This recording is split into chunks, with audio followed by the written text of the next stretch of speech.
আসসালামু আলাইকুম গাইস। আজকে আমি বউয়া রান্না দেখাচ্ছি, বউয়া বা খুদের ভাত। আমি চালগুলো ধুয়ে নিলাম, ধোয়া শেষ। এবার একটা পাত্রে সামান্য পরিমাণ তেল দিলাম।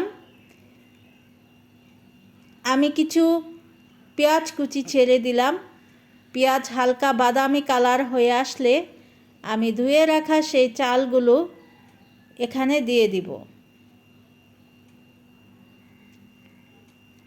চালগুলোকে আমি ভালো করে কষিয়ে নেব।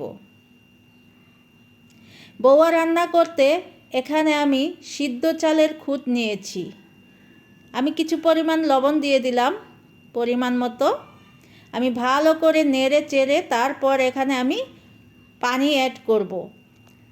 পানি দিয়ে আমি একটু নেড়ে চেড়ে আমি ঢাকা দিব। হয়ে গেল আমার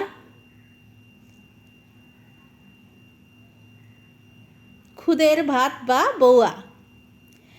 আমি নেড়ে চেড়ে এখানে সুস্বাদু হবার জন্য ঘি দিয়ে দিব এবং ঢাকায় রাখবো 5 মিনিটের মতন। বাস হয়ে গেল আমার বউয়া। হয়ে গেল আমার বউয়া ভাত। আমি বউয়া ভাত খেয়েছি 5 রকমের ভর্তা দিয়ে। তো এই ভর্তার ভিডিও আমি শেয়ার করব সামনে। আমার ভিডিও ভালো লাগলে লাইক কমেন্ট শেয়ার করবেন আর সাবস্ক্রাইব করবেন।